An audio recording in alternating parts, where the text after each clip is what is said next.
আসসালামু আলাইকুম, welcome back to my channel Aishu blogs. তো ডে 1 ডান হয়ে গেল।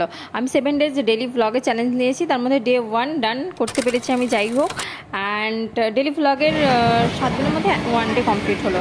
তো এখানে আমার ইউনিভার্সিটি ছিল, তো আমি ইউনিভার্সিটি যাচ্ছি।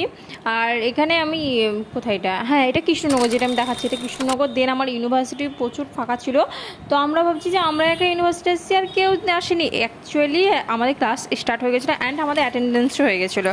আর আমি আমার ফ্রেন্ড সব হাসতে হাসতে যাচ্ছি যে কী ব্যাপার, ইউনিভার্সিটি কেউ আসেনি নাকি, আমরাই ফার্স্ট নাকি, এরকম সব ভাবতে ভাবতে আমরা যাচ্ছি, আস্তে আস্তে ধীরে সুস্থে যাচ্ছি। অ্যাকচুয়ালি আমাদের ক্লাস স্টার্ট হয়ে গেছিলো অ্যান্ড সবথেকে বড় মজার কথা হচ্ছে আমার 3rd সেমিস্টার স্টার্ট হলো অ্যান্ড আমরা ভুল রুমে ঢুকে গিয়েছিলাম। মানে অ্যাকচুয়ালি আমাদের আগে যে রুমটা ছিল আমরা জানতামই না, আমাদের মধ্যে কোনো নলেজই ছিল না যে আমাদের রুম চেঞ্জ হয়েছে। আমরা আমাদের রুমে চলে যাই, দেন তারপরে ওই রুমে গিয়ে দেখি সবাই হাসে, মানে আমরা তো ওদেরকেও চিনতে পারি না। তারপর দেখি আমরা ফুড নিউট্রিশনের রুমে চলে যাই, দেন তারপরে আমরা রিটার্ন এসে আমরা চেক করি যে আমাদের, তারপর দেখি যে না আমাদের রুম চেঞ্জ হয়ে গেছে। তারপরে সেই রুমে গেলাম, গিয়ে এখানে আমাদের একটা ফ্রেন্ডের বার্থডে ছিল, তার একটু বার্থডে সেলিব্রেট হচ্ছিলো, মানে অ্যাকচুয়ালি তাকে গিফট টিফট দেওয়া হচ্ছিলো। অ্যান্ড টিফিন আমার সত্যি আফসোস, আমি আর আমার ফ্রেন্ড এখানে টিফিন এনজয় করছিলাম। আমি পুরো ভিডিওটা বানিয়েছি, আমার ফ্রেন্ড ওটা সেভ করতে ভুলে গেছে। আমি অ্যাকচুয়ালি এতে করেছিলাম, কিছু করেছিলাম জানি, ভিডিওটা সেভই করেনি।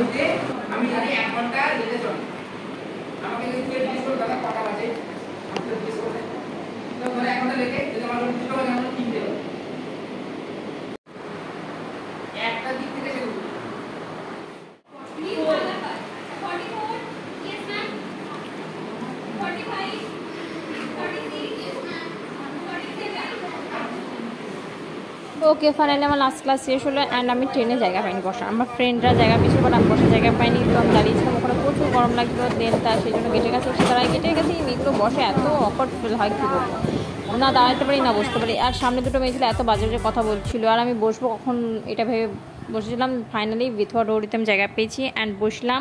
আর সামনে ওখানে যে মেয়ে দুটো ছিল এত বাজে বাজে গসিপ করছিল, আমি একটু শোনার চেষ্টা করলাম, বললাম যে কী ব্যাপার আর এত অ্যাটিটিউড দেখালে কী বলবো। আচ্ছা যাই হোক, thanks for watching, tata bye bye.